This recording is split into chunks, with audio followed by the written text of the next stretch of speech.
The morning sun breaks over the rolling hills of northern Georgia, casting long shadows across the parking lot of the Forsyth County Military Heritage Museum. Inside, fluorescent lights flicker against rows of glass cases filled with medals, faded photographs, and the quiet ghosts of wars long finished. Colonel Marcus Brennan stands before a group of high school students, his weathered hands resting on a podium that has seen better days. At 62 years old, Marcus carries his age like armor worn thin. His shoulders still hold the set of a soldier, but his eyes betray something deeper. Something that comes from seeing too much, surviving too long, and wondering if any of it mattered. The gray in his close-cropped hair catches the light as he gestures toward a massive photograph on the wall behind him. The image shows a column of M1 Abrams tanks rolling through desert sand, their guns pointed toward an enemy that no longer exists. The kids are restless. They always are. Their fingers dance across phone screens, their attention scattered like shrapnel. Marcus knows this routine. He has given this lecture twice a week for 3 years, ever since his retirement became official and the silence of civilian life became too loud to bear. He talks about the Gulf War, about tank warfare, about the brotherhood of men who trust each other with their lives. The words come automatically now, smooth and practiced, while his mind wanders to places darker and more honest. One student raises a hand, a boy, maybe 17, with curiosity still bright in his eyes. "Colonel Brennan, do you think old tanks are still useful? I mean, with drones and all that modern stuff?" Marcus pauses. The question hits differently today, though he cannot yet say why.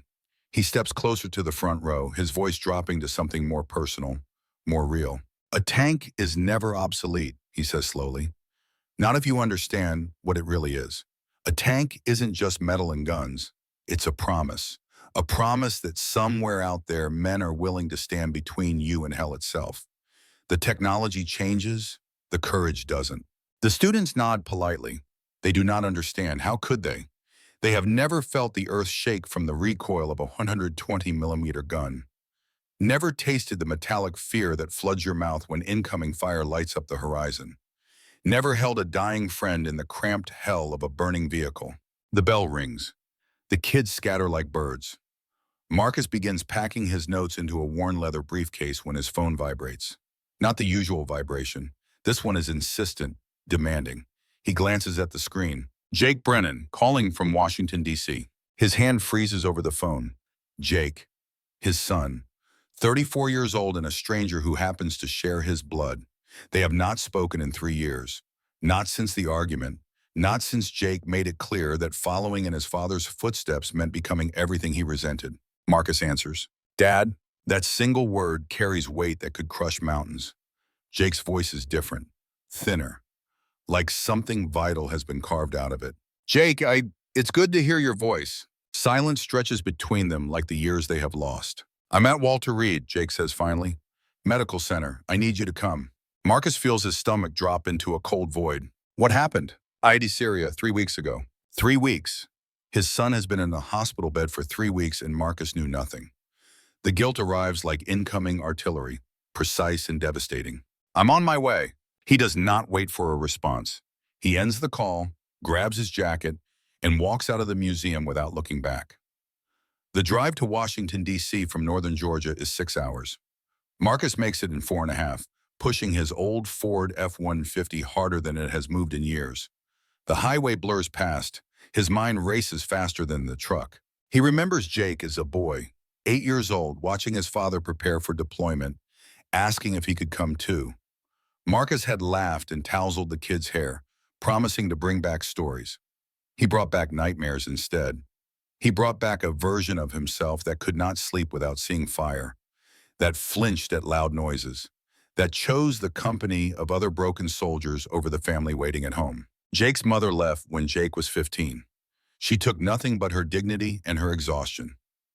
Marcus did not fight her. What could he say? She was right. He had chosen the uniform over her, over Jake, over everything that mattered.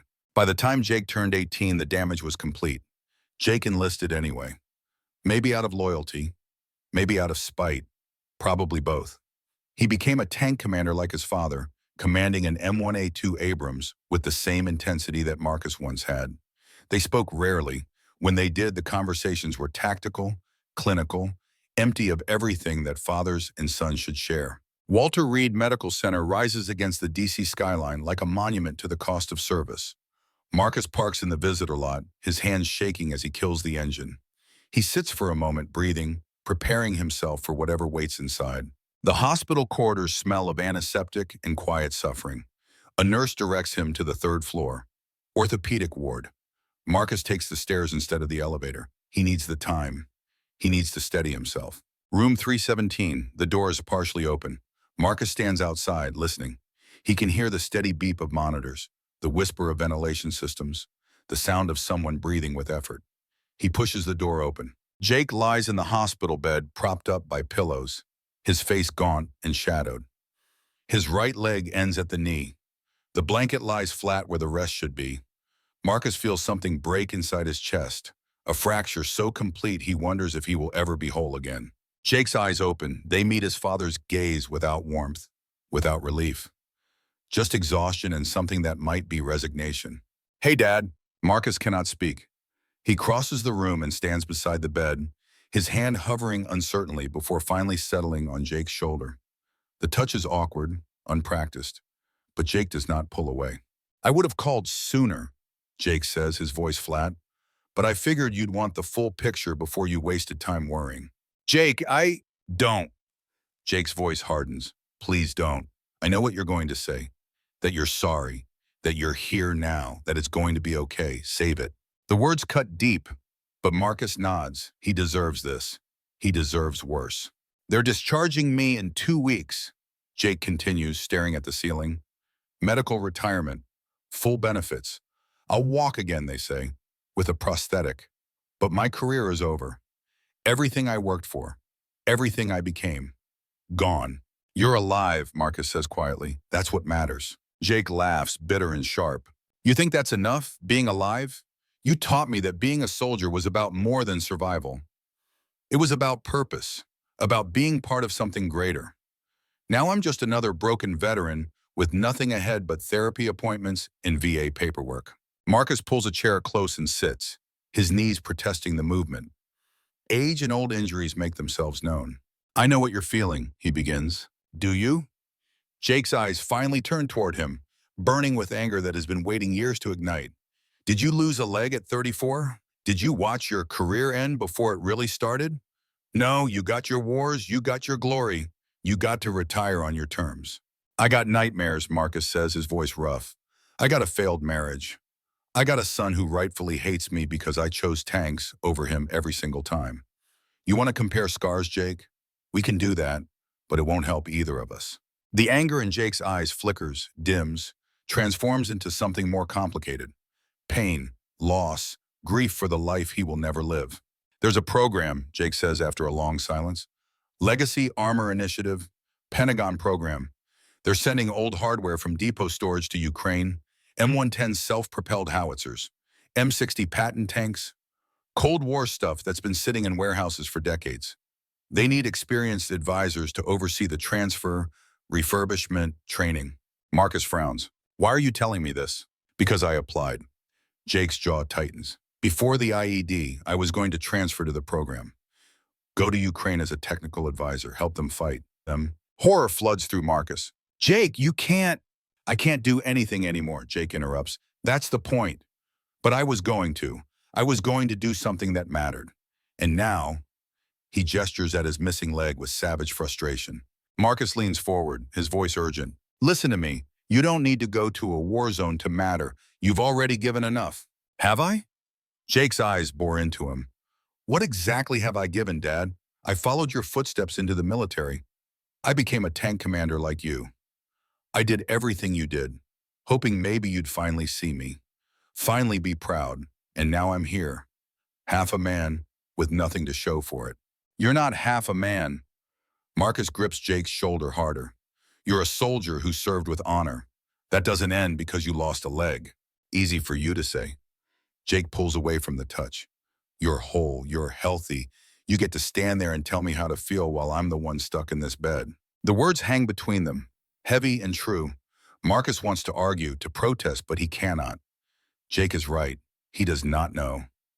He cannot know. The program needs someone, Jake says, his voice dropping. Legacy Armor Initiative. They're looking for experienced tank commanders who understand both armor and artillery. Someone who can lead a team, work with foreign military, handle the logistics of bringing 60-year-old weapons back to life. Understanding begins to dawn on Marcus. You want me to apply? I want you to do what I can't, Jake says. And now his voice cracks with something raw and desperate. I want you to prove that our family stands for something more than broken promises and wasted sacrifice. I want you to go to Ukraine in my place and make sure those weapons work. Because if they don't, soldiers die. Young men like I used to be. They die because they don't have the support they need. Jake, I'm 62 years old. You're also the best tank commander I ever knew, Jake says, and for the first time, something like respect enters his voice. You're also my father. And maybe, just maybe, if you do this, I can start to forgive you for all the times you weren't there. Because you'll be there for someone else's son. The request is impossible. It is also the only thing that matters. Marcus looks at Jake, really looks at him, and sees not the angry boy who watched his father leave, but the man who survived what should have killed him. A man asking for purpose in the ruins of his dreams. If I do this, Marcus says slowly, you stay here. You focus on recovery. No more talk about going to war zones, promise me. Jake meets his eyes. You do this right, and I promise. It is the first real promise they have made to each other in 20 years. Marcus stands, his decision made. Then I'll do it. I'll bring those guns back to life. And when I come back, we're going fishing. You and me, like we should have done when you were a kid. Jake's eyes glisten. Don't make promises you won't keep, Dad. We're both too old for that. I'm not making a promise, Marcus says. I'm making a vow, and I don't break vows. He turns to leave, but Jake's voice stops him. Dad? Marcus looks back. Thank you. 2 words, simple, impossible, necessary. Marcus nods and walks out of the room before the emotion breaks through. In the hallway, he leans against the wall, breathing hard, his hands shaking. He has just agreed to do something insane. Something that will require him to be more than he has been in years. Something that might kill him. But for the first time since his retirement, Marcus Brennan feels necessary. Feels like maybe his life still has chapters left to write. He pulls out his phone and dials a number he has not called in 15 years. The phone rings 3 times before a gruff voice answers. Whoever this is, it better be good. Frank, it's Marcus. Silence, then a low whistle. Marcus Brennan, I'll be damned. Thought you were dead. Not yet, Marcus says, but I need your help with something crazy. Crazy is my specialty, Frank says. What are we talking about? How do you feel about bringing Cold War artillery back from the dead and shipping it to a war zone? Frank Castellano laughs long and loud. Brother, I thought you'd never ask. Chapter 2. The Gathering of Ghosts. The Anniston Army Depot sits in the humid heart of Alabama, a sprawling industrial necropolis where military vehicles go to sleep their final sleep. Acres of tanks, personnel carriers, and artillery pieces stretch toward the horizon. Row upon row of silent metal warriors waiting for the call that will never come.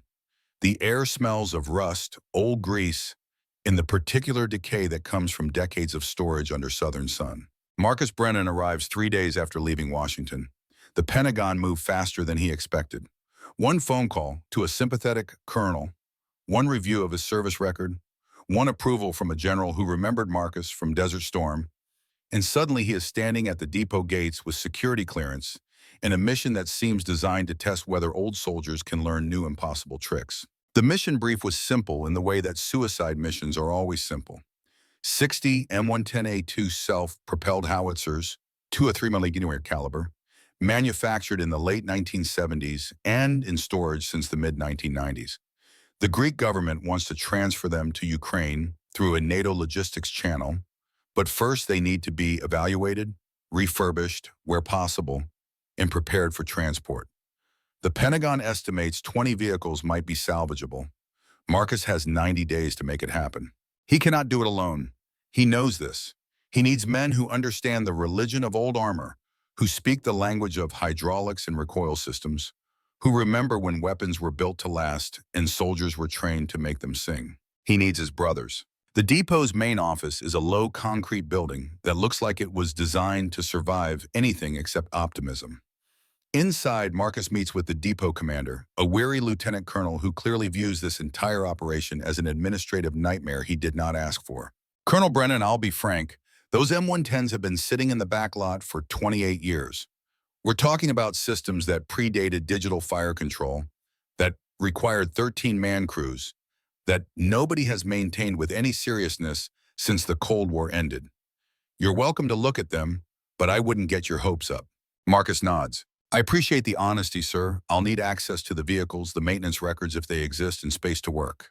You'll have it, and you'll have one other thing. The commander slides a folder across his desk.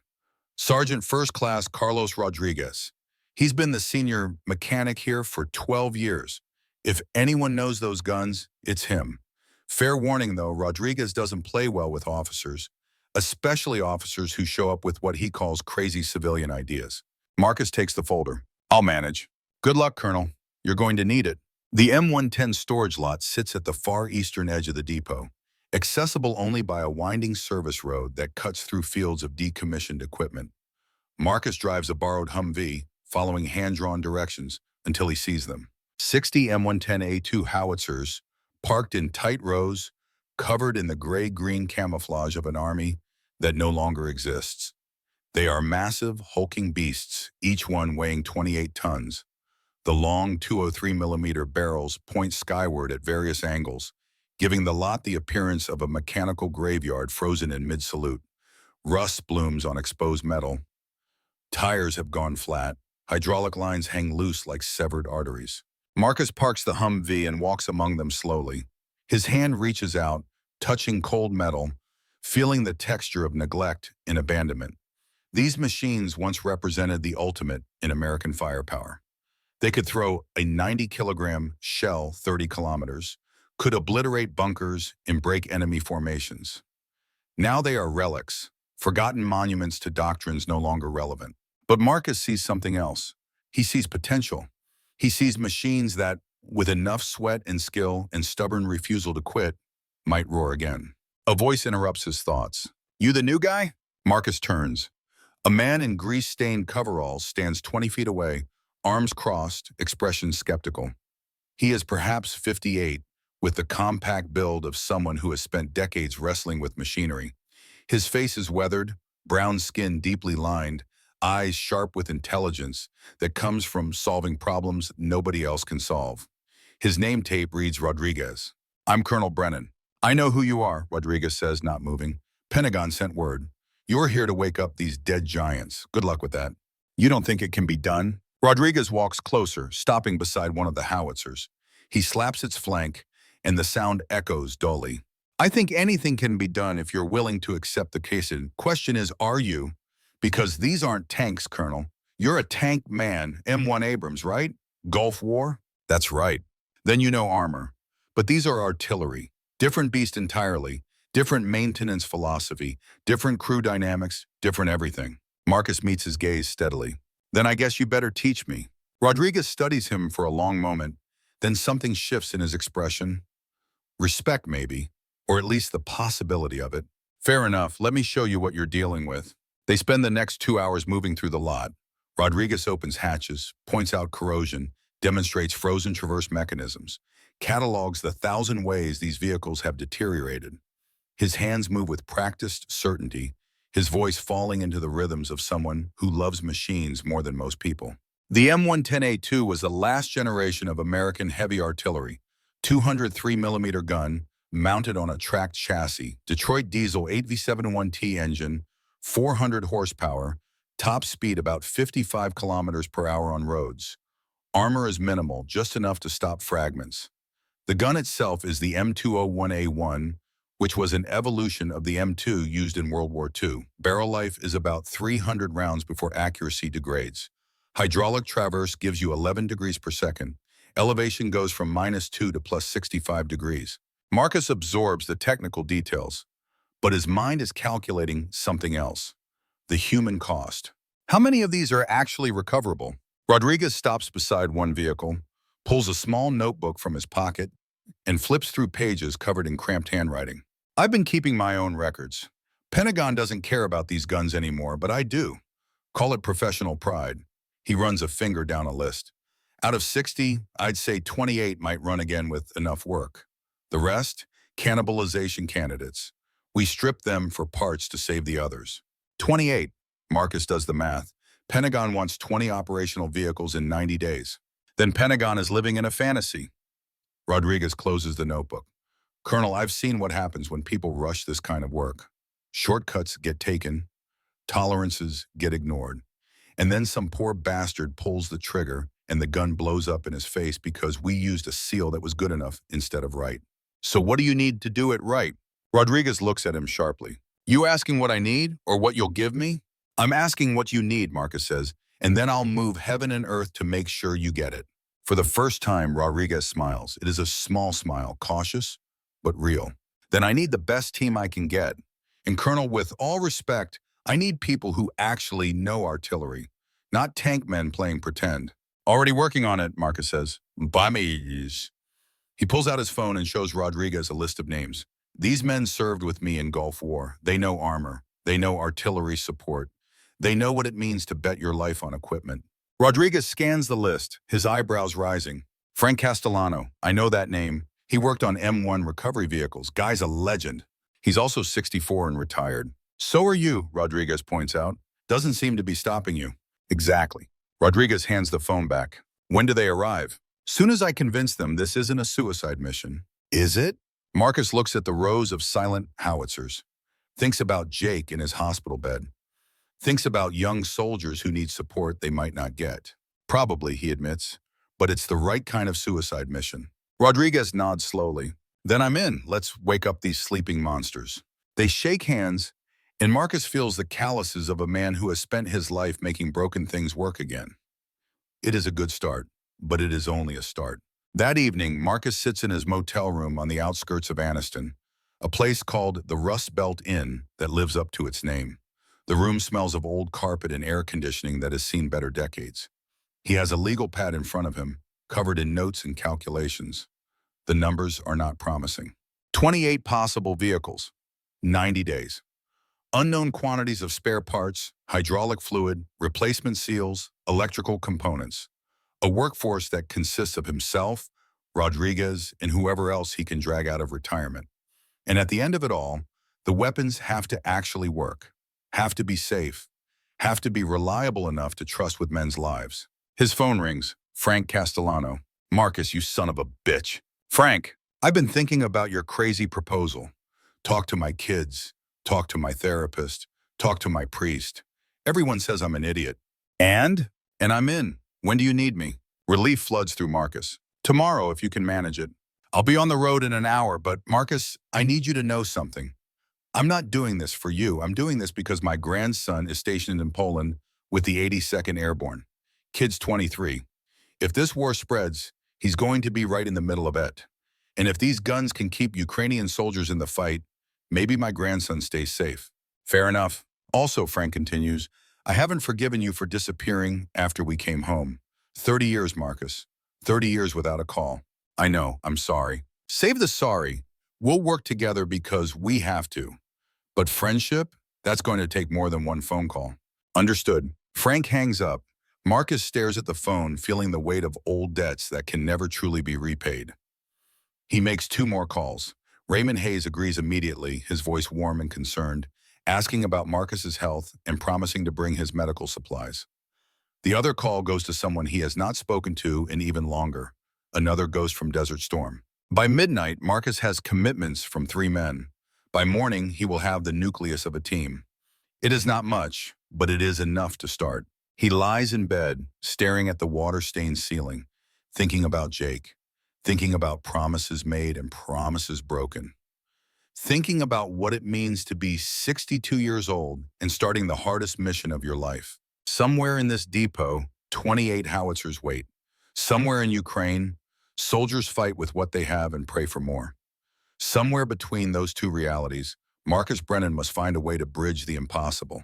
He closes his eyes and sleeps without dreams because dreaming is a luxury he cannot afford. Tomorrow, the real work begins.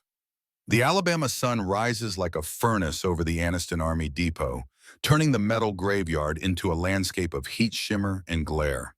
By 6 in the morning, the temperature already pushes past 80 degrees. By noon, it will be unbearable. Marcus Brennan stands in the shadow of an M110 howitzer, watching three vehicles approach across the service road.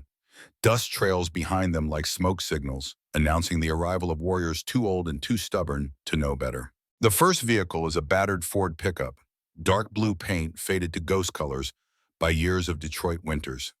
Frank Castellano climbs out slowly, his movements careful, each motion calculated to minimize the pain of joints that remember too many years of hard work. He is 64 but looks older in the harsh morning light. His face is carved with lines that speak of laughter and loss in equal measure. Gray stubble covers his jaw. His eyes, though, remain sharp and clear, the eyes of a man who has stared down death and decided it was not yet his time. "Marcus," Frank says, his voice rough as gravel. "Frank." They stand 3 feet apart, two men who once would have embraced like brothers, now separated by decades of silence and the accumulated weight of things unsaid. Frank extends his hand, Marcus takes it.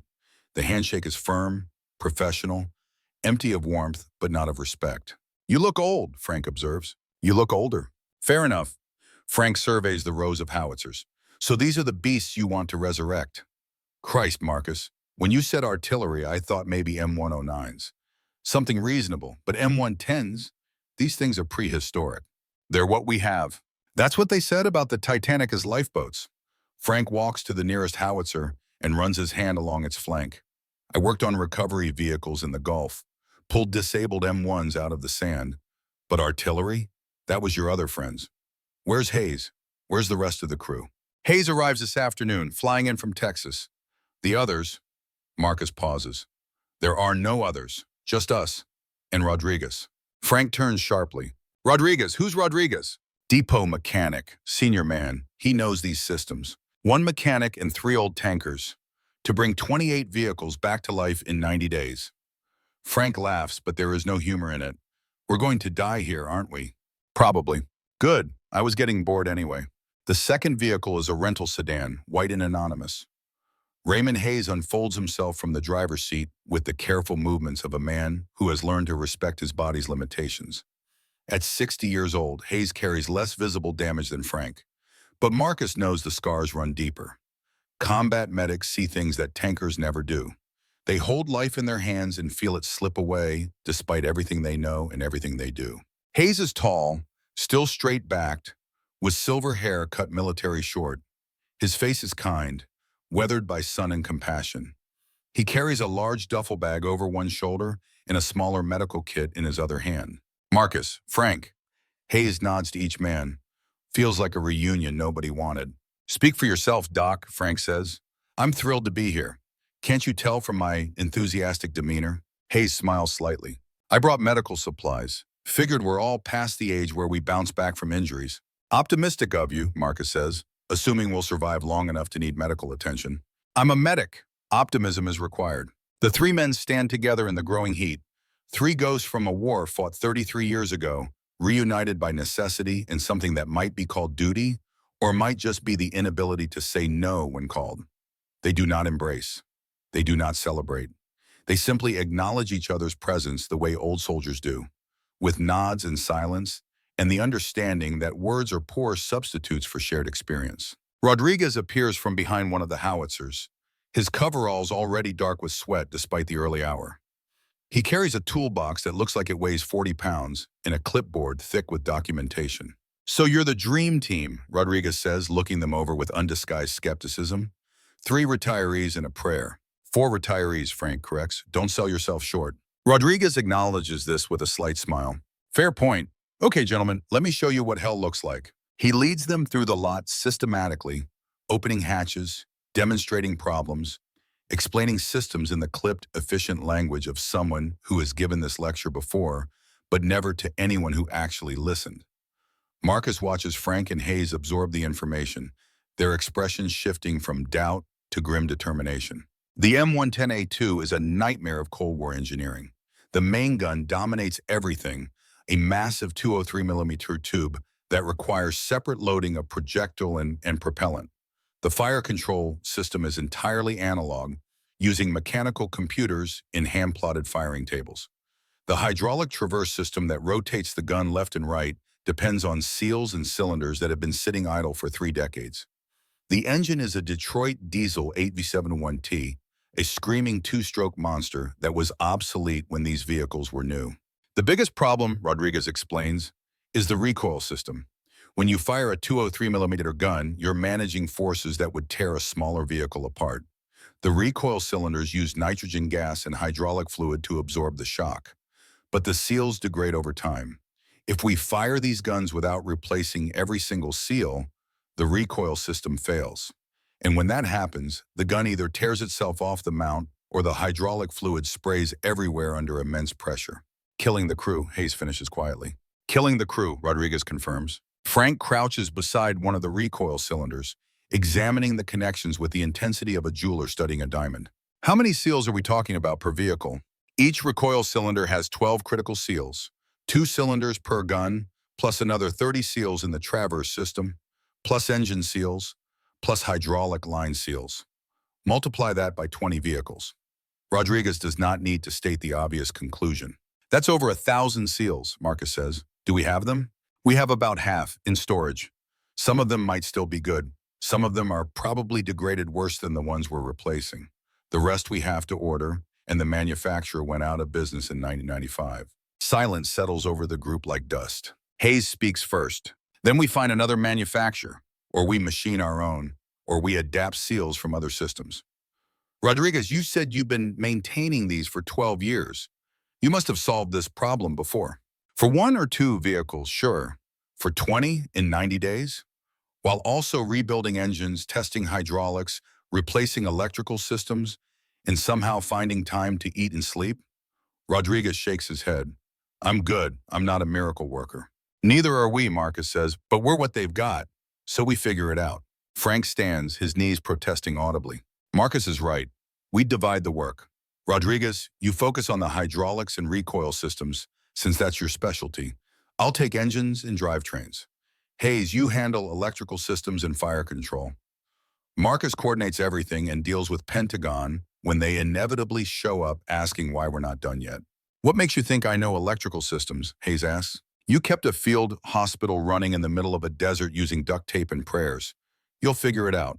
They work through the morning, assessing each vehicle, marking them with spray paint-coated tags. Green for potentially salvageable, red for cannibalization only. By noon, they have evaluated 15 vehicles, 8 greens, 7 reds. The heat is crushing. Sweat soaks through their clothes within minutes. Hayes forces them to take water breaks every hour, monitoring them with the stern efficiency of a man who has watched heat stroke kill strong men. At 1 o'clock, Marcus's phone rings. Pentagon, he walks away from the others to take the call, pressing the phone hard against his ear to hear over the depot noise. Colonel Brennan, this is Colonel Mitchell. I'm calling to check on progress. Marcus recognizes his name. Sarah Mitchell, one of the program coordinators, a logistics officer with a reputation for cutting through bureaucracy. Colonel Mitchell, we're conducting initial assessments. I'll have a full report by end of week. I need preliminary numbers now, Colonel. Congress is asking questions. They want to know if this program is viable or if we're wasting taxpayer money on junk. Marcus looks at the rows of howitzers, at the 3 men working among them, at the magnitude of the task ahead. 20 vehicles viable for refurbishment. 90 days is ambitious, but possible if we get the parts and personnel support we need. 20. Pentagon projected 25. Pentagon can project whatever they want. I'm giving you reality. There is a pause on the line. Fair enough, Colonel. I appreciate honesty. You'll get your parts. What else do you need? Time, and fewer phone calls asking me why we're not done yet. Mitchell laughs shortly. Can't promise that, but I can promise support. This program matters, Colonel, more than you know. Ukraine is burning through artillery ammunition faster than we can supply it. Every gun we can give them, every shell, it saves lives. I understand, ma'am. Do you? Because I've read your file. Tank Commander, Gulf War hero, retired 3 years ago. Now you're back, working on systems you never trained on, with a crew of men who should be fishing instead of refurbishing Cold War relics. Why, Colonel? What made you say yes? Marcus thinks about Jake, about promises made in hospital rooms, about legacies and last chances. Because someone asked, he says simply. Good answer. Keep me updated. The call ends.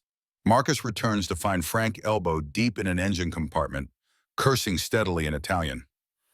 Hayes is documenting electrical connections with the methodical precision of someone who knows that mistakes in wiring kill people. Rodriguez is testing a hydraulic pump, his face set in concentration. Pentagon checking up on us, Frank calls without looking up. They want progress reports. Tell them we're making progress. Slow, agonizing, probably futile progress, but progress nonetheless. By late afternoon, they have assessed all 60 vehicles. The final count is worse than expected. 22 potentially viable, 38 candidates for parts. The math is brutal. Even cannibalizing the dead vehicles, they might manage 18 operational guns. Maybe 20 if luck runs their way. And luck has not been running their way for decades. They gather in a makeshift office inside one of the depot buildings, a space that consists of a metal desk, folding chairs, and a fan that pushes hot air from one corner to another. Rodriguez spreads maintenance manuals across the desk, documents printed in the 1970s, the pages yellowed and fragile. Okay, Rodriguez says, here's the reality. Each vehicle needs a minimum of 3 weeks intensive work. Engine rebuild, hydraulic system overhaul, recoil cylinder replacement, electrical system repair, fire control, calibration. That's assuming we find no major surprises. And we always find major surprises. 3 weeks times 20 vehicles, Hayes calculates. 60 weeks of work. 90 days is about 13 weeks. Which means we need to work on multiple vehicles simultaneously, Marcus says. Parallel processing. With 4 people, Frank points out. 4 old people whose bodies are going to break down before the machines do. Then we work smarter, Marcus says. We identify the vehicles in best condition.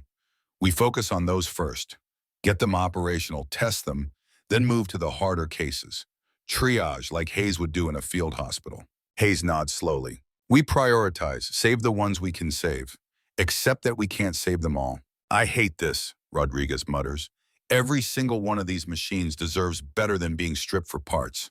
They're machines, Frank says. They don't care. I care. Rodriguez's voice is sharp. I've maintained these guns for 12 years. I've kept them preserved. Kept them ready for the day someone might need them. And now we're going to butcher 38 of them to save 20. Marcus meets his eyes. You're right to care, but caring doesn't change the math. We have 90 days.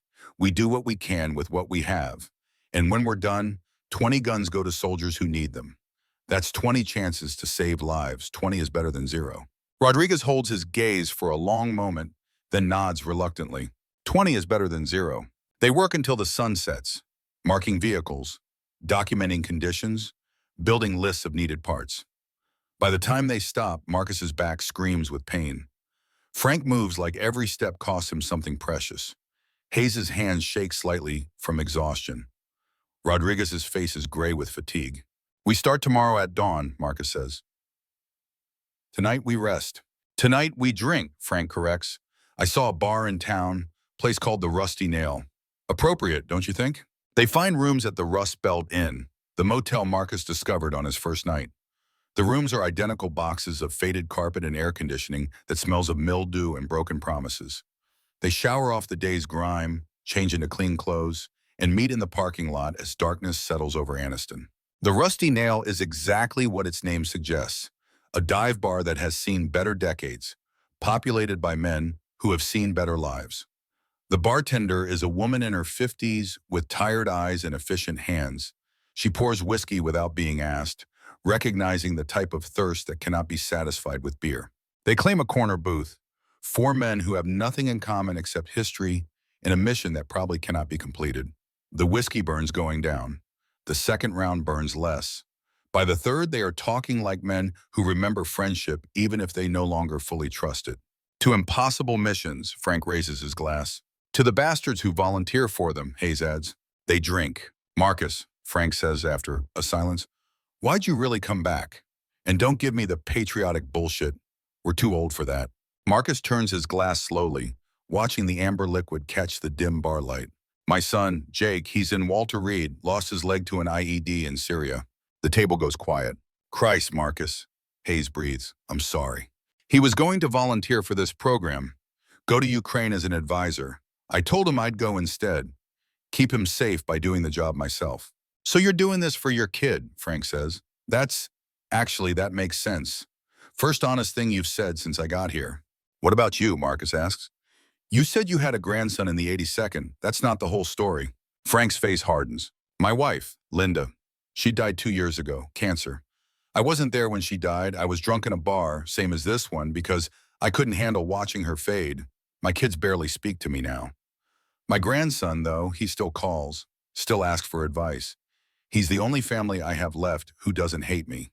So yeah, if keeping him safe means rebuilding ancient artillery, I'll do it. Hayes drinks slowly before speaking. My daughter. She's an Army logistics officer, stationed at Ramstein, Germany. Word is she might be sent to Poland, close to the Ukraine border. She doesn't know what I'm doing here. We haven't spoken in 5 years. Not since I chose helping other veterans over helping her when she needed me. Maybe if I do this, if I help end the war faster, she stays safe. Maybe she never has to know I was here. Maybe that's better. Rodriguez, who has been listening silently, finally speaks. I don't have kids, don't have family really. Just these machines, and maybe that makes me pathetic, but I don't care. These guns are the best work I've ever done. Keeping them alive, keeping them ready. If they go to war and they work, if they do what they're designed to do and soldiers survive because of it, then my life meant something. That's all I want, to mean something. Marcus looks at each man in turn. 4 broken people with broken families, held together by duty in the desperate hope that maybe this time they can get something right. Then we do this, Marcus says. We give it everything we have. We make those guns sing, and when we're done, we look our kids in the eye and know we did something that mattered. They drink to that. And for a moment in a dive bar in Alabama, 4 old soldiers feel young again. Chapter 4, The Race Across the Ocean. The next 6 weeks blur into a rhythm of pain and progress. Every morning begins at 5:30 when the Alabama heat is still bearable. Every morning ends at midnight when exhaustion overrides the will to continue. The work is brutal, technical, unforgiving. Frank rebuilds engines with the systematic intensity of a surgeon performing transplants. He pulls Detroit diesel 8V71T engines from dead hulks, strips them to bare blocks, measures tolerances with micrometers, replaces pistons and bearings and seals. His hands, gnarled with arthritis, somehow find the delicate touch needed to torque head bolts to exact specifications. He talks to the engines as he works, cursing them and praising them in equal measure. Hayes tackles the electrical systems with the patience of someone who has learned that rushing kills. He traces wiring harnesses through the vehicle bodies, documents every connection, replaces corroded terminals. The fire control systems are entirely analog, using mechanical computers that require calibration by hand. He builds jigs from scrap metal to test traverse motors, spends hours adjusting potentiometers until the gun responds with smooth precision. Rodriguez focuses on the hydraulics, the heart of the beast. He rebuilds recoil cylinders with the focus of a man performing religious ceremony. Each seal must be perfect. Each O-ring must seat exactly right. The nitrogen pressure in the recoil system must be precise to within 5 psi. He rejects parts that Frank and Hayes consider acceptable, demands perfection because anything less means dead crews. Marcus coordinates, orders parts, fights with Pentagon bureaucracy, and works where he is needed most. Some days he is elbow deep in hydraulic fluid. Some days he is on conference calls with suppliers, begging for parts that have not been manufactured in 30 years. Some days he simply walks among the vehicles, checking progress, offering encouragement, making sure his team does not kill themselves trying to meet impossible deadlines. The heat is relentless. Alabama summer has no mercy for old men working metal. They go through cases of water, bags of ice, endless supplies of electrolyte tablets. Hayes monitors them all, forcing breaks when he sees the warning signs of heat exhaustion. They lose weight despite eating constantly. Sleep becomes a luxury stolen in 4-hour blocks. They discover the first major problem in week 3. The recoil cylinder seals they ordered arrive, but half of them are wrong. Different dimensions, different materials, manufactured by a supplier who did not understand the specifications. Rodriguez tests one in a hydraulic press and watches it blow out under pressure. "We can't use these," he says flatly. "They'll fail the first time we fire." "Can we modify them?" Marcus asks. "Not safely." "Can we find alternatives?" "Maybe, if we get lucky. If we find a supplier who made similar seals for similar systems, and if we have time to test them thoroughly." They do not have time. The deadline approaches like incoming artillery. Marcus makes calls, dozens of them working through Pentagon contacts and old military connections. Finally, a lead, a machine shop in Tennessee that did work for the military in the 1980s. They still have the tooling. They can make the seals, but it will take 3 weeks and cost twice the budgeted amount. Do it, Marcus tells them, whatever it costs. Pentagon pushes back. Colonel Mitchell calls, her voice tight with frustration. Colonel Brennan, you're over budget by 40%. I need justification. The justification is that soldiers don't die because we use cheap seals that failed. I appreciate that, but I have to justify this to people who care more about spreadsheets than soldiers. Then tell them the spreadsheet is irrelevant if the guns blow up on the first shot. Mitchell sighs. I'll make it work. But Marcus, you're burning through goodwill fast. This program has enemies, people who think we should be spending money on new systems, not refurbishing antiques. Every cost overrun gives them ammunition. Noted. Is there anything else? Yes, I'm coming to inspect the site next week. I need to see for myself that we're getting value for money. You'll see it. The call ends. Marcus returns to the lot to find Frank sitting on the ground beside an engine, his face gray, his breathing labored. Hayes is already there, blood pressure cuff around Frank's arm. What happened? Marcus demands. Nothing happened, Frank growls. I just needed a minute. His blood pressure is elevated, Hayes says quietly. Frank, you need to take a break, real break. Not 5 minutes, a day at least. We don't have a day. You don't have a life if you stroke out. Frank pushes himself to his feet with visible effort. I'm fine. Stop mothering me, Doc. I'm not mothering you. I'm trying to keep you alive. Then help me get this engine installed so we can move to the next one. They glare at each other, and Marcus sees the truth beneath the anger. They are all running on fumes. They are all pushing past limits that should not be pushed. And if they do not slow down, one of them will break permanently. Everyone stops, Marcus says. Now we take the rest of the day. We rest, we recover. Tomorrow we work smarter, not harder. Marcus, we can't afford, Frank begins. We can't afford to lose anyone, Marcus interrupts. Frank, you have a heart condition. Don't bother denying it. I can see it in your face. Hayes, your hands shake because you're exhausted. Rodriguez, when's the last time you slept more than 3 hours? Rodriguez does not answer. That's what I thought. We stop. We rest. That's an order. They stop. Marcus drives them back to the motel, watches them disappear into their rooms, then sits in his truck, staring at his phone. He should call Jake. He has been meaning to call for days. But every time he picks up the phone, he wonders what he could possibly say. The work is destroying him. The deadline is impossible. Every day brings new problems that have no good solutions. He calls anyway. Jake answers on the third ring. Dad? Jake, how are you doing? Physical therapy is hell. They have me walking on the prosthetic. It hurts like you wouldn't believe, but I'm doing it. There is pride in Jake's voice, hard-earned and real. I'm proud of you. How's the mission? Marcus considers lying, then decides against it. Harder than I expected. We're behind schedule. Over budget. Working with equipment that should have been scrapped decades ago. My team is falling apart from exhaustion, and I'm starting to think we might not make the deadline. Silence on the line. Dad, you can't give up. I'm not giving up. I'm being realistic. No, Jake's voice hardens. You're being scared. I've never heard you scared before. It's weird. I'm 62 years old, Jake. I'm allowed to be scared. Sure, be scared. Then do it anyway. That's what you always told me, right? Courage isn't the absence of fear. It's doing what needs to be done despite the fear. Marcus closes his eyes. When did you get so wise? I had a good teacher. He just forgot to apply his own lessons sometimes. They talk for another 20 minutes about nothing and everything. When Marcus finally hangs up, he feels something he has not felt in weeks. Hope. Not much, but enough. The next morning, they work differently, slower, more carefully. Hayes implements a mandatory rest rotation, forcing each man to take breaks whether they want to or not. Progress slows, but quality improves. Fewer mistakes, fewer parts rejected, fewer hours lost to fixing errors made in exhaustion. Week 5 brings the delivery of new recoil cylinder seals from Tennessee. Rodriguez tests them meticulously, pressurizing them to twice their operating spec, checking for leaks, measuring deformation. They hold. Finally, something goes right. Week 6 brings Colonel Mitchell's inspection. She arrives in full uniform, accompanied by 2 Pentagon staffers with laptops and clipboards. Marcus meets them at the depot gate, his own uniform hastily cleaned, covering the stains and wear that mark a man who spends his days in grease and hydraulic fluid. Colonel Brennan? Mitchell extends her hand. Colonel Mitchell, welcome to paradise. She smiles slightly. Show me what you've built. He walks them through the lot.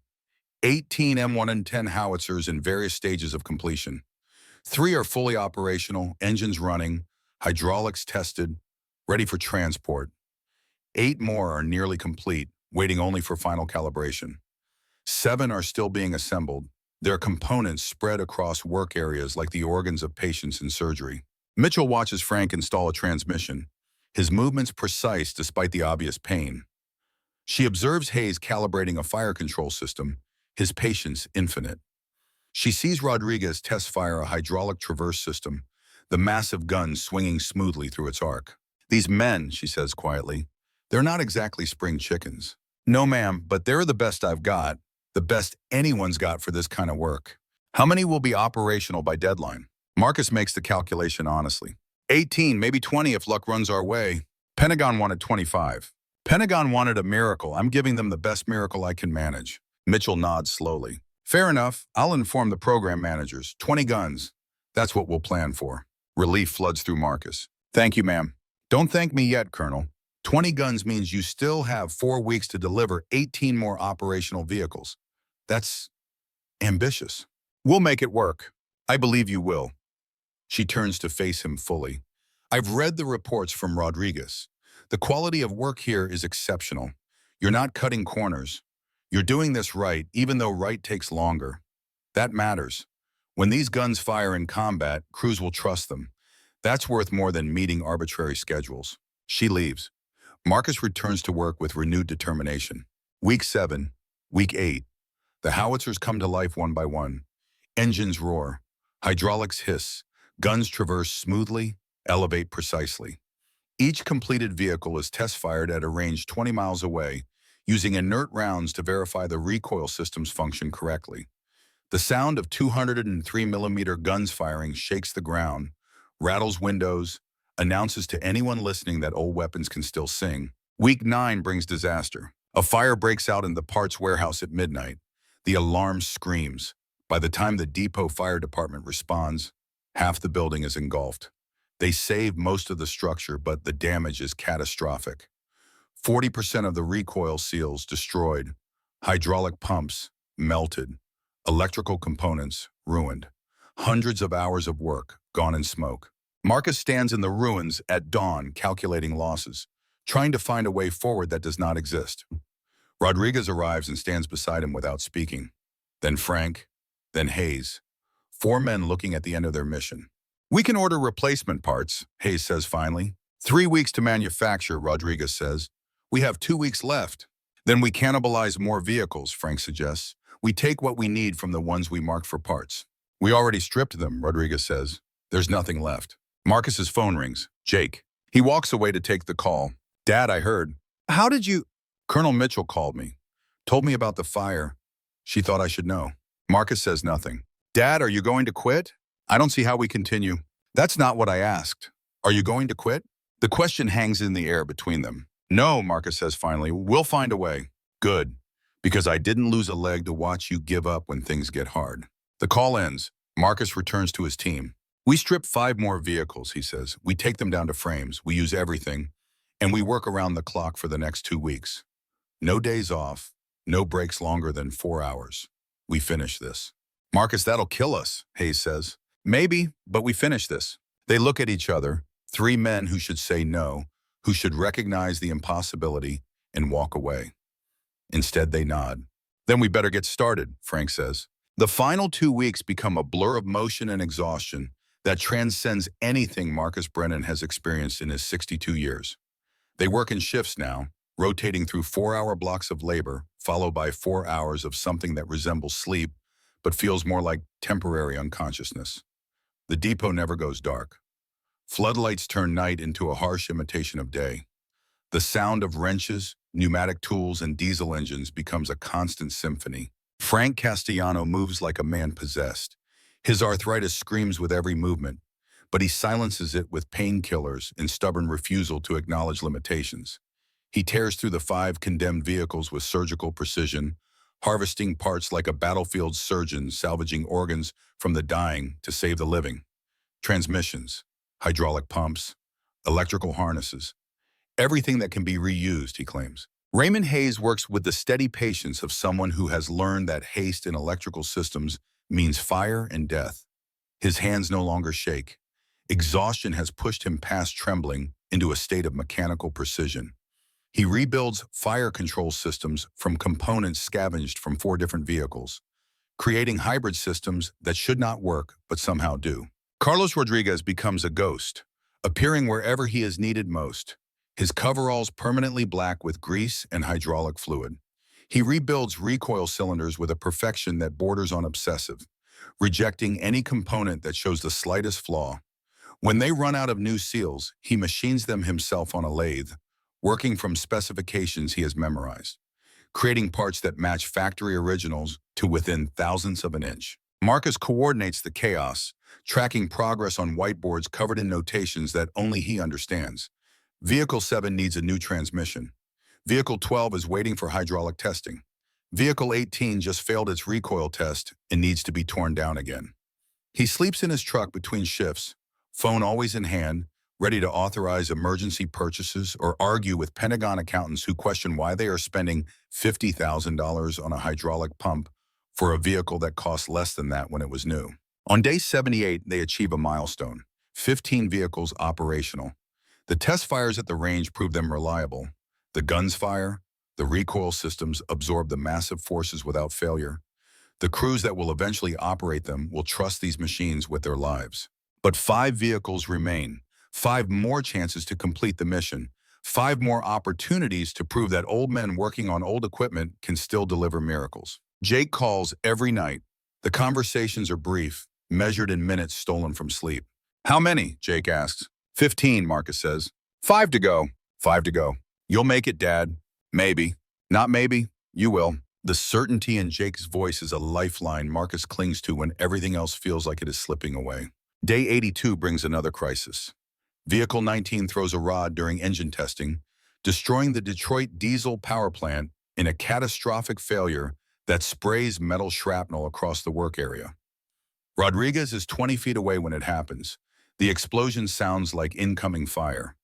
For a moment, all 4 men freeze, transported back to deserts and dangers from decades past. Frank recovers first. "Everyone okay?" They check themselves. No injuries, just adrenaline and the memory of fear. "The engine is done," Rodriguez says, examining the wreckage. "Completely destroyed. We don't have another one." Marcus does the math. 1 engine short means 1 vehicle that cannot be completed. 19 instead of 20. "We keep going," he says. 19 is still 19. They work. Day 85. 18 vehicles operational. 2 remain. The deadline is 5 days away. Pentagon has already begun arranging transport. A cargo ship will dock at the port of Savannah, Georgia. The M110 howitzers will be loaded, shipped across the Atlantic to Gdansk, Poland, then transported by rail to a NATO training facility near the Ukrainian border. Colonel Mitchell calls. "Marcus, I need final numbers." 18 confirmed. 2 possibles if we get lucky. 18 is acceptable. More than acceptable. You've done remarkable work. We're not done yet. I know. But Marcus, I want you to understand something. Even if you deliver 18, this program is a success. You've proven that legacy systems can be brought back to operational status. You've created a model for other nations with old equipment in storage. This matters beyond just these guns. I appreciate that, ma'am, but I promised 20. You promised to try. Nobody expected you to actually deliver. After she hangs up, Marcus sits in his truck, staring at the lot. 18 howitzers sit in neat rows, massive and ready, painted in fresh camouflage, their long barrels pointed at stars they will never reach from this Alabama depot. 2 more vehicles wait, incomplete, accusing him of failure. Hayes finds him there an hour later. "Marcus, we need to talk about Rodriguez." "What about him?" "He collapsed an hour ago. Dehydration, exhaustion, probably malnutrition because the man hasn't eaten a real meal in days. I've got him on an IV in the office, but Marcus, he's done. His body has nothing left." Marcus closes his eyes. "How long before he can work again?" "He can't. Not safely. If he pushes any further, his kidneys might fail. I'm not being dramatic. I'm being a doctor. He needs a hospital." "He won't go." "I know. That's why you need to order him." They find Rodriguez in the makeshift office, connected to an IV bag, his face the color of old concrete. He tries to stand when Marcus enters. Sit down, Marcus says. Colonel, I can still... Sit down. Rodriguez sits. Doc says you're done. I agree. We're getting you to a hospital. You need me. 2 more vehicles. You can't finish without me. We'll manage. No. Rodriguez's voice is firm despite his weakness. You won't. Those last 2 vehicles need recoil cylinder rebuilds. Nobody else knows how to do it right. Frank is good, but he's not good enough. Not for the tolerances we need, not for the safety margins. You send those guns to Ukraine without proper recoil systems, soldiers die. Marcus knows he is right. Frank can rebuild engines.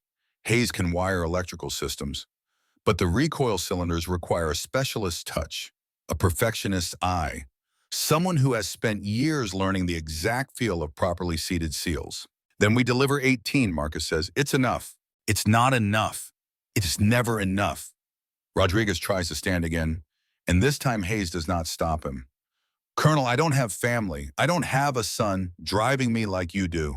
I don't have a grandson keeping me going like Frank. I don't have a daughter I'm trying to protect like Hayes.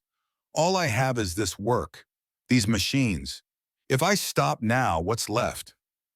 I go back to maintaining vehicles that nobody cares about, living a life that doesn't matter, waiting to die without ever doing anything that means anything. The office goes silent. This is my chance, Rodriguez continues, my one chance to matter, to know that something I did with these hands changed the world even a little bit. Don't take that from me, Colonel, please.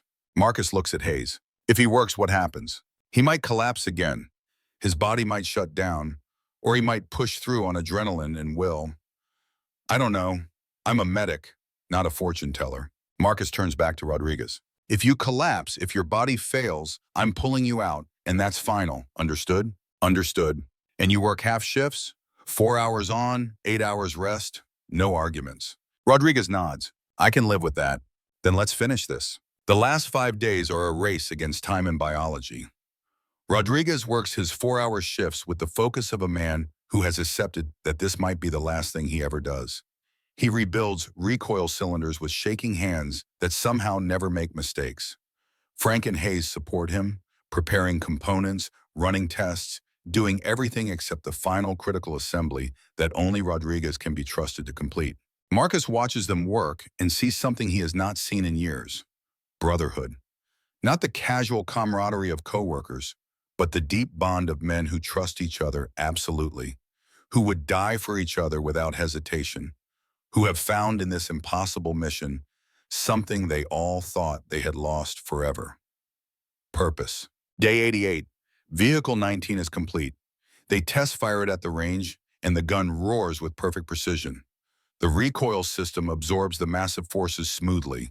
The crew that will one day operate this weapon will trust it with their lives, and that trust will be deserved. 1 vehicle remains. Day 89. The final M110 howitzer sits in the work area, surrounded by parts and tools and the accumulated debris of 3 months of desperate labor. The engine is installed. The hydraulics are connected. The electrical system is functional. Only the recoil cylinders remain, and Rodriguez is a ghost of the man who started this mission. His skin hangs loose on his frame. His eyes burn with fever and determination. His hands shake until he places them on the tools, and then they steady. Frank and Hayes work beside him, not speaking, simply present. Marcus watches from 20 feet away, his phone in hand, ready to call an ambulance if Rodriguez collapses. The sun sets. The work continues under floodlights. Midnight passes. The work continues. At 2 in the morning on day 90, Rodriguez installs the final seal, tightens the final bolt, and steps back. It's done. They test the recoil system hydraulically, pressurizing it with hand pumps, watching for leaks, checking the nitrogen pressure. Everything holds. Everything is perfect. We test fire at dawn, Marcus says. Get some sleep. In a minute, Rodriguez says. He sits on the ground beside the vehicle, his hand resting on its track, and closes his eyes. Within seconds, he is asleep. Hayes checks his pulse, his breathing, then nods to Marcus. He'll live. Good, because I'm too tired to dig a grave. They sleep in their trucks, in the office, wherever they collapse. 4 hours pass like minutes. Dawn breaks over Alabama, painting the sky in shades of red and gold that promise heat and completion in equal measure. They load vehicle 20 onto a lowboy trailer, transport it to the range, and set it up for the final test. The crew consists of Marcus, Frank, and Hayes. Rodriguez watches from a folding chair, too exhausted to stand but refusing to miss this moment. Marcus climbs into the commander's position. The interior of the M110 is cramped, utilitarian, designed for function over comfort. The controls are mechanical, analog, requiring strength and precision. He has never commanded a self-propelled howitzer before. He is a tank man, but today he will make this weapon sing. Frank handles the loading sequence. The 203mm projectile weighs 90 kilograms. It requires 2 men to lift it, to slide it into the breech, to follow it with the propellant charge. The breech closes with a satisfying mechanical clunk. Hayes operates the fire control system, calculating range and elevation, adjusting for wind and temperature. The target is a reinforced bunker 3 kilometers downrange, built to simulate the kind of fortification these guns will face in Ukraine. Ready, Hayes says. Fire, Marcus commands. Frank pulls the lanyard. The world explodes in noise and violence. The 203mm gun fires with a concussion that shakes the earth, that drives the massive vehicle backward against its recoil system, that announces to anyone listening that this weapon is alive and ready to kill. The shell leaves the barrel at supersonic speed, arcing across 3 kilometers in seconds, impacting the target bunker with devastating precision. The bunker disintegrates. Concrete and steel become fragments. The explosion echoes across the range. Silence settles. Recoil system nominal, Marcus says, checking indicators. No hydraulic leaks. Nitrogen pressure stable. The gun is operational. They climb out of the vehicle. Rodriguez has stood from his chair and walks toward them, moving slowly but steadily. His face shows exhaustion and something else, something like peace. 20, Rodriguez says. We did it. 20 guns. Frank extends his hand. Rodriguez takes it. Then Hayes. Then Marcus. 4 men standing beside a weapon that should not work, that exists only because they refuse to accept failure. We did it, Marcus agrees. They load all 20 M110 howitzers onto trucks over the next 3 days. The convoy that leaves Anniston Army Depot is impressive, massive, a procession of military might heading toward the port of Savannah. Marcus rides in the lead vehicle, watching the depot disappear in his mirrors, taking with it 3 months of his life and more exhaustion than he thought possible to survive. The cargo ship USS Greenwave waits at Savannah, a civilian vessel chartered by Military Sealift Command.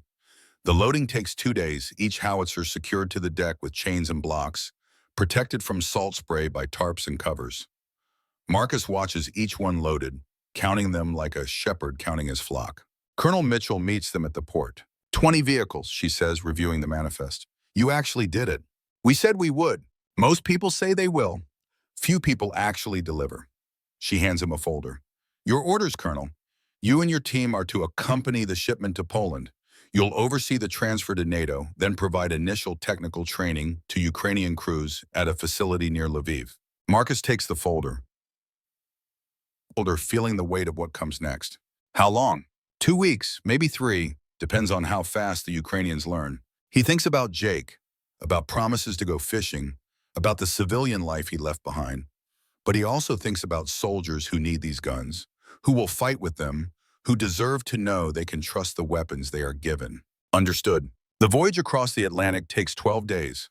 Marcus, Frank, Hayes, and Rodriguez live in small cabins aboard the Green Wave, sharing mess hall meals with the merchant marine crew, watching the ocean pass in endless shades of gray and blue. They do not talk much about the mission. They talk about other things.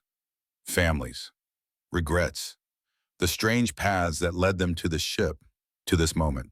When we get back, Frank says one evening, I'm going to visit my daughter, try to fix things. Probably too late, but I should try. Never too late, Hayes says. I'm calling my daughter when we dock. Tell her what I've been doing. Maybe she'll care, maybe she won't, but she should know. Rodriguez stares at the horizon. I'm going back to the depot. Those 40 vehicles we stripped for parts, they're still there. Maybe I can restore some of them. Keep busy. Marcus thinks about Jake. I'm going fishing, he says, with my son, like I should have done 30 years ago. They dock in Gdansk, Poland, on a cold morning in late autumn. NATO personnel meet them at the port, efficient and professional, handling the logistics of transporting 20 M110 howitzers eastward by rail. Marcus and his team follow in a convoy of vehicles, traveling through Poland toward the Ukrainian border, watching the landscape change from modern European prosperity to something harder, grayer, touched by war even at a distance. The NATO training facility is located 40 kilometers from the border, a secure compound surrounded by fences and guard towers. Ukrainian soldiers are already waiting, 80 men ranging in age from 19 to 50, veterans of a war that has consumed their country for years. They watch the M110 howitzers arrive with expressions that mix hope and skepticism. Their commander is Colonel Andriy Marchenko, 52 years old, a man whose face shows the cost of fighting for survival. He meets Marcus with a handshake that tests strength. "Colonel Brennan, I am told these are the guns that will help us win." "These are guns that work," Marcus says. "Whether they help you win depends on how you use them. Then you will teach us. That's why we're here." The first day of training is difficult. The Ukrainian crews know artillery. They have been firing Soviet-era systems for years, but the M110 is different. Different loading sequences, different fire control procedures, different maintenance requirements. They are impatient, frustrated by the need to learn new systems when they already know how to kill with the old ones. On the second day, Marchenko challenges Marcus. "Your gun is old, from the 1970s. Our 2S7 Peon is 203mm also, but it has autoloader. Why should we trust American antiques when we have better Soviet weapons?" Marcus could argue with words. Instead, he chooses demonstration. "Then let's test. Your best crew on the 2S7, my crew on the M110, same target. 3 rounds. Winner is whoever gets the most hits." Marchenko's eyes light up. "You accept challenge? With respect, Colonel, you are tank man, not artillery. Then this should be easy for you." They set up the competition at a range east of the compound. The target is a mock bunker at 28 kilometers, maximum range for both systems. Marchenko's crew is young, fast, confident. They load their autoloader smoothly, fire their first round within 2 minutes. Marcus's crew is Frank, Hayes, and Rodriguez, old men working a manual system.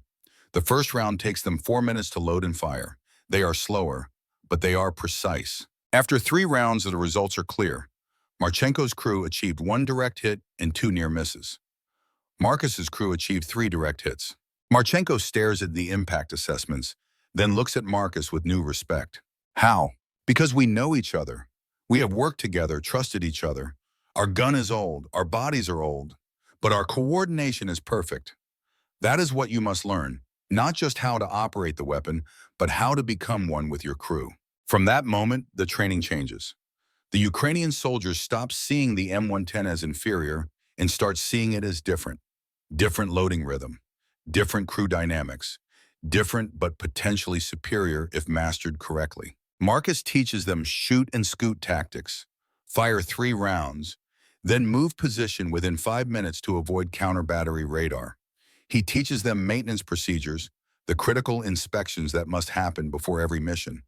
He teaches them safety protocols, especially for the cluster munitions that represent 40% of their ammunition supply.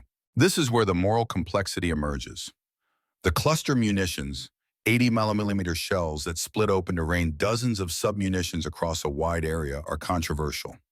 Effective against massed infantry, but dangerous to civilians, leaving unexploded bomblets that kill long after the battle ends. Marchenko understands the weapon's purpose. We face human wave attacks, Russian conscripts, hundreds of them, coming across open ground. Artillery is our only defense. Cluster munitions save Ukrainian lives. They also kill Ukrainian civilians, Marcus says quietly. After the war, children who find unexploded bomblets, farmers who plow their fields. Then we use them carefully, only against military targets, only when necessary. Marcus has spent 30 years remembering the aftermath of cluster munitions in Iraq.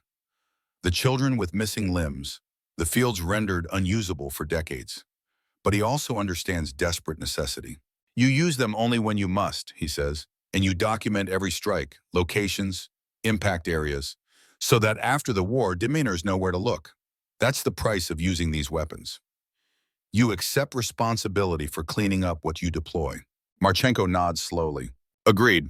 The training continues for 3 weeks. By the end, the Ukrainian crews can operate the M110 howitzers with confidence and skill. They have integrated the weapons into their fire support doctrine, planned how to position them, how to supply them with the massive amounts of ammunition they consume. On the final day, Marchenko approaches Marcus. "You have given us powerful tools, but more important, you have taught us your philosophy. that old systems properly maintained are better than new systems poorly understood. That crew coordination matters more than technology. That responsibility comes with capability. These lessons will stay with us. Then my work here is done. Almost. Marchenko extends an invitation. Tomorrow we take these guns across the border, into Ukraine. Real mission, real targets. I would be honored if you and your men would observe, to see what you have built actually used. Marcus should say no, should go home to Jake, to fishing, to the civilian life he has earned. But he also needs to see, needs to know that this mission, this sacrifice, achieves something real. Will come. Chapter 6, The Thunder and the Testament. They cross into Ukraine in a convoy of military vehicles, traveling roads damaged by years of war, passing through villages that show the scars of occupation and liberation. The Ukrainian crew is quiet, focused, checking equipment compulsively. This is not training. This is real. The mission brief is straightforward. Russian forces have established a command post 15 kilometers behind their lines, coordinating artillery and armored movements across a wide front. Intelligence indicates the post is in a reinforced bunker complex, difficult to destroy with conventional weapons. The M110 howitzers, with their massive 203mm shells, are designed for exactly this kind of target.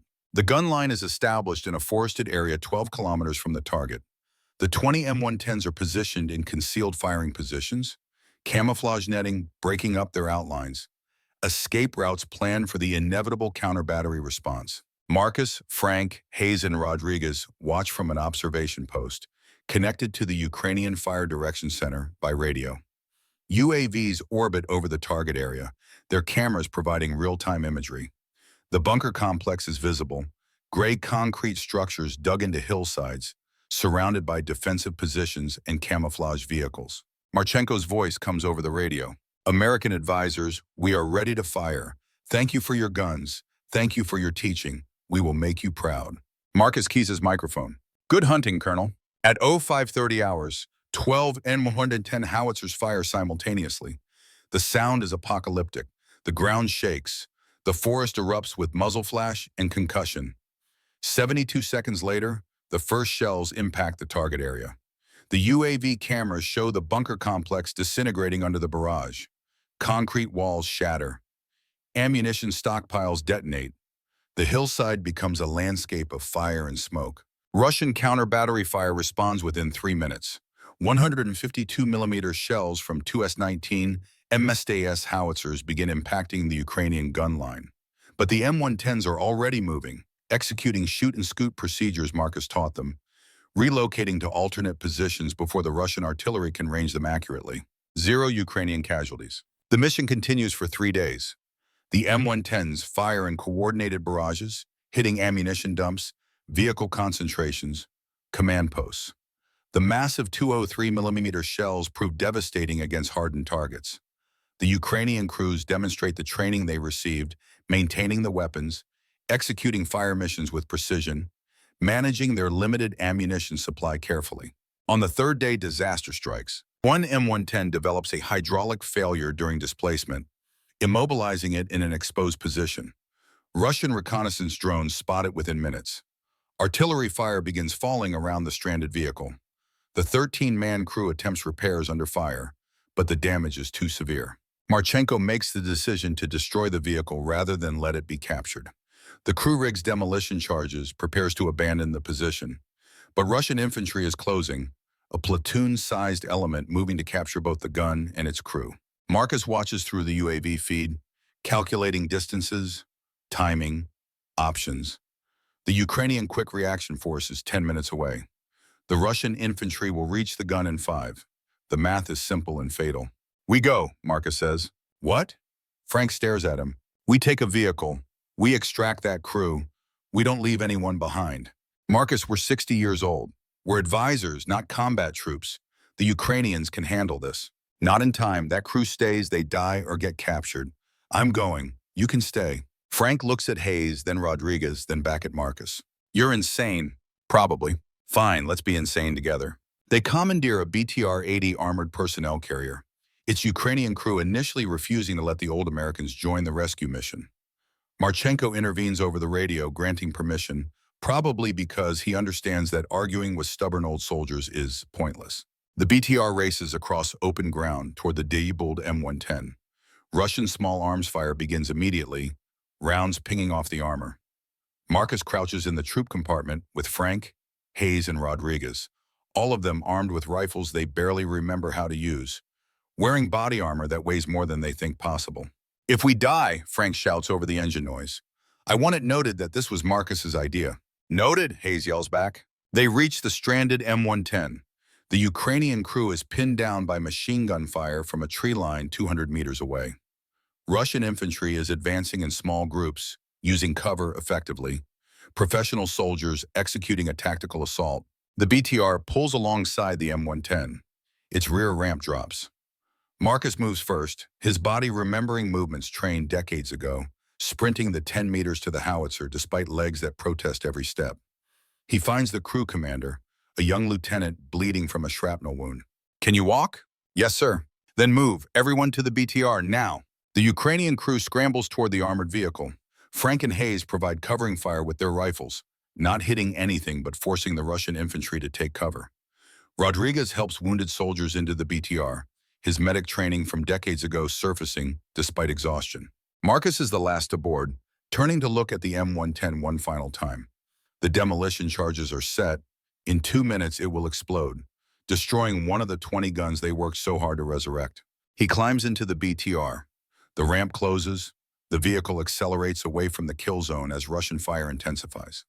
They are 100 meters away when the M110 detonates, a massive explosion that sends the gun's turret spiraling into the sky, ensuring the Russians will capture nothing useful. The BTR makes it back to friendly lines with all crew members alive. 5 are wounded, none fatally. The rescue is considered a success despite the loss of the vehicle. Marchenko finds Marcus an hour later. "You did not have to do that. Risk yourselves for our soldiers." Marcus thinks about Rodriguez's words from months ago, about mattering, about doing something that means something. "Yes," he says, "we did." That evening, Marchenko gathers his officers and the American advisors for a brief ceremony. He produces a bottle of Ukrainian vodka, pours shots for everyone, and raises his glass. "To the Americans who brought us guns and taught us how to use them. To the men who showed us that age does not equal obsolescence, that experience matters more than technology, and that true soldiers never leave anyone behind. You have given us more than weapons. You have given us hope." They drink. The vodka burns. Marcus feels the weight of the mission finally lifting. 19 M110 howitzers remain operational. Ukrainian crews know how to maintain them, fight with them, trust them. The job is done. Epilogue, Iron Testament. 3 months later, Marcus Brennan stands at Arlington National Cemetery, watching a flag-draped coffin being carried by honor guard toward a gravesite. The day is cold, the sky gray, rain threatening but not yet falling. Hundreds of people have gathered, veterans in their dress uniforms, families in black, civilians who never knew the deceased but came to pay respects anyway. Carlos Rodriguez died peacefully in his sleep 6 weeks after returning from Ukraine.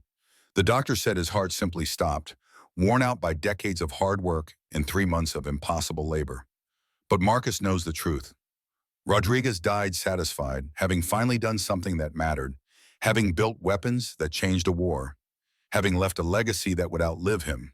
Jake stands beside Marcus, leaning on a cane, his prosthetic leg hidden beneath dress uniform trousers. He has regained weight, regained strength, regained purpose. He is applying to West Point to become an instructor, teaching the next generation of armor officers. The application will likely be accepted. Jake Brennan has a story to tell about perseverance and sacrifice. Frank Castellano is present, his daughter beside him. They have reconciled, slowly and imperfectly, but reconciled.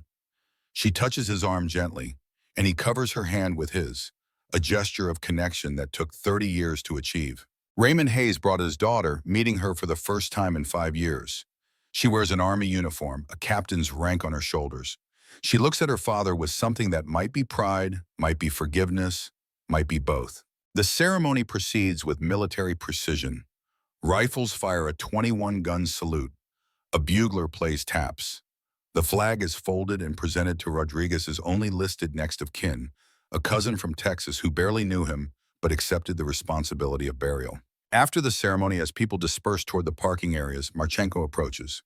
He has flown from Ukraine specifically for this funeral, wearing his dress uniform, carrying a wooden box. Colonel Brennan, Colonel Marchenko, I bring message from my soldiers, and gift. He opens the box. Inside is a brass plate engraved with Cyrillic text and English translation. In memory of Carlos Rodriguez, master of machines, teacher of warriors who gave Ukraine the thunder that keeps us free. We have mounted this on M110 number 7, Marchenko says. The gun will carry his name until the war ends and beyond. Future generations of Ukrainian soldiers will know that an American named Rodriguez helped save their country.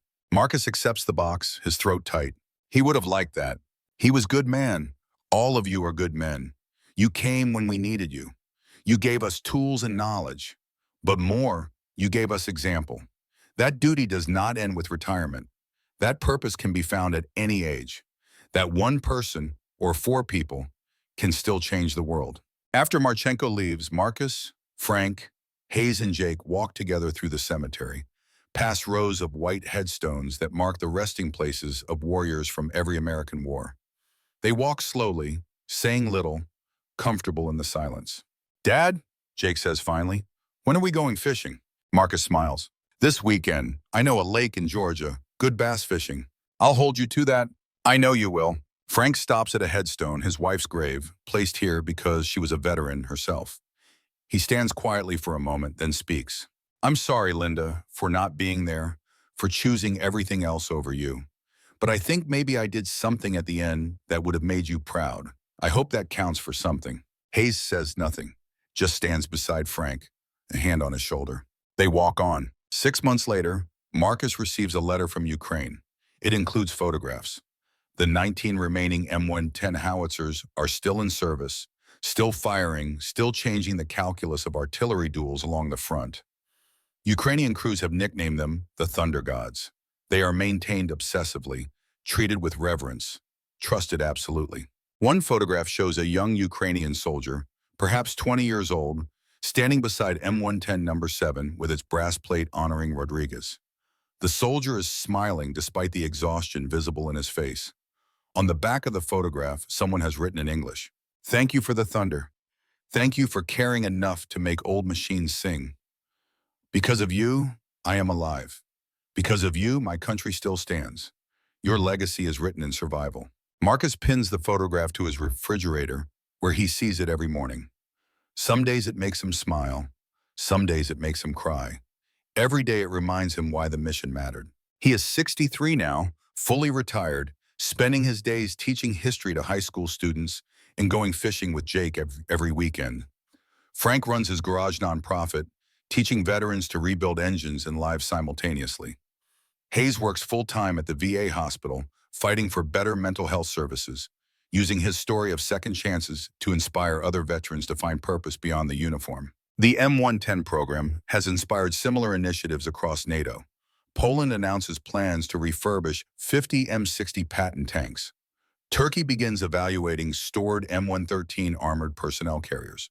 The model that Marcus and his team created, bringing legacy systems back to operational statuses through careful maintenance and experienced oversight, becomes doctrine. On Jake's birthday, Marcus gives him a gift. It is a small brass plaque mounted on wood, engraved with words Marcus spent weeks perfecting. Iron Testament. The legacy is not what you leave behind, it is who you lift up. Jake reads it slowly, then looks at his father with eyes that glisten. Dad, you don't have to say anything, just remember it. When you're teaching cadets at West Point, when you're old like me, when you wonder if your life mattered. Remember that legacy isn't measured in accomplishments. It's measured in the people you helped become better versions of themselves. Jake nods. I'll remember. They go fishing that afternoon, father and son on a quiet Georgia lake, talking about everything and nothing, making up for decades of missed conversations. The fish are biting, the sun is warm, the future for once feels full of possibility rather than regret. Somewhere in Ukraine, a 203mm gun fires, its thunder rolling across the landscape, announcing that old weapons and skilled hands can still change the world. The crew that fires it does not know Marcus Brennan, Frank Castellano, Raymond Hayes, or Carlos Rodriguez. But they benefit from the work of these men, from their refusal to accept that age equals obsolescence, that retirement equals irrelevance, that one person cannot make a difference.